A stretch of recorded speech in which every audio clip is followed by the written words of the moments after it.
When we contextualize an artifact, we ask ourselves, when was this artifact created?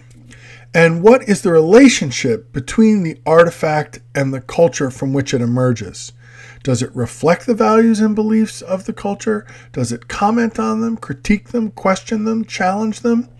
We can only answer that question if we go back in history and say, what was happening at the time period that this artifact was created that's relevant to interpreting this artifact? So let's do that with the Indian Princess. And there's some clues that we need to in Jeffrey Richards' introduction to the play.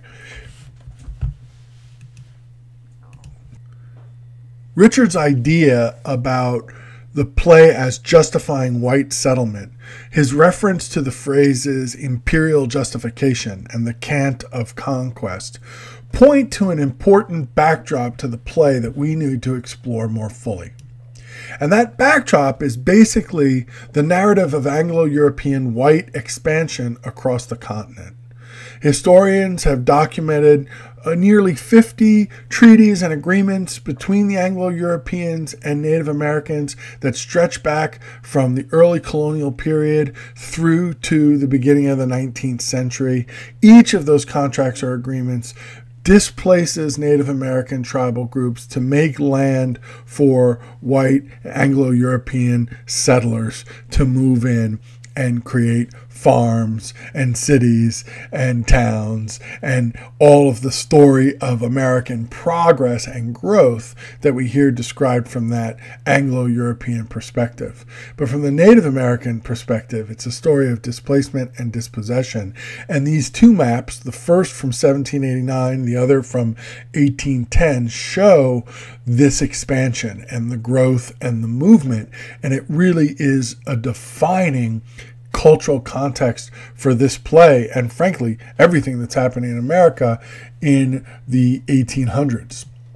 Jefferson, of course, is the key player in this. He is the person who executes the Louisiana Purchase, rather ironically, for a president who ran as a small government candidate.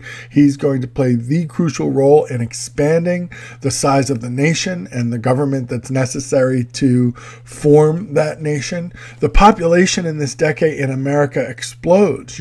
You might look at 5.3 million to 7.2 million and say, wow, that's not that big a deal. That's only 2 million. But if you think about how we are at about 320 million Americans today, a one-third increase of our current population would be more than 100 million people. And if the U.S. population in 10 years ballooned from 320 million to 420 million, we would all be a little freaked out. So a change from 5.3 million to 7.2 million in 10 years is huge. Also, the growth in slaves from 800,000 to 1.2 million slaves is a tremendous jump and points to a pattern that's going to continue until the Civil War, where the American slave population is going to grow dramatically, ultimately being at about 4 million at the time of the Civil War. So again, the Louisiana Purchase is the key thing, right? You can see how much land that this opens up and how much it pushes the country westward and how much more contact this is going to mean with Midwestern, Great Plains, and west of the Mississippi tribal groups. And we can see a bit of the scope of that contact when we look at this map of the Lewis and Clark expeditions, which are a direct result of the Louisiana Purchase.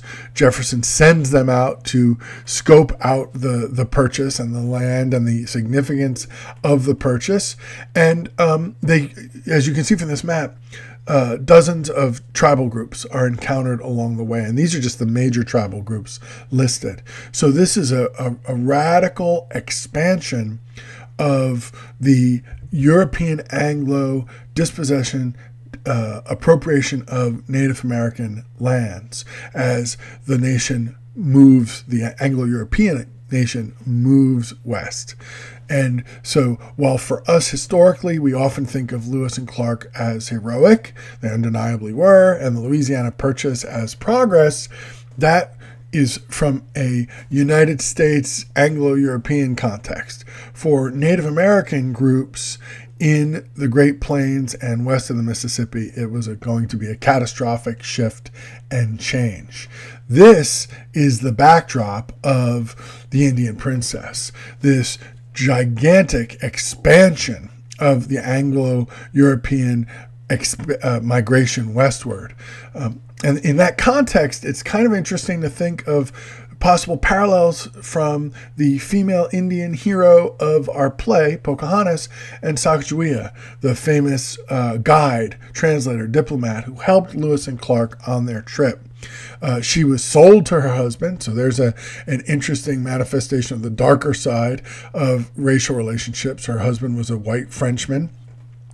She had a child during the trip, so she is a powerful image of motherhood, but she is also an image of Native American endorsement of Anglo-European expansion. And in that sense, she distorts the historical record. She validates, like Pocahontas does, this idea that this expansion westward was destiny, was endorsed, and was unequivocally a positive thing.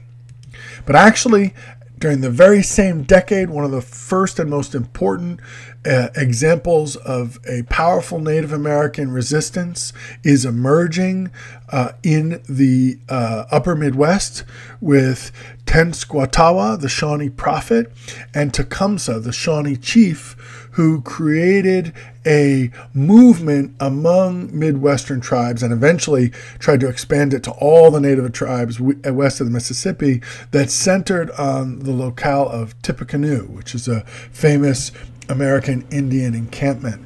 And we're going to talk more about what happens in this conflict and how it's resolved as we move towards the War of 1812, where the Tecumseh-led war against Anglo-European expansion collides with the American war with Great Britain or England in 1812.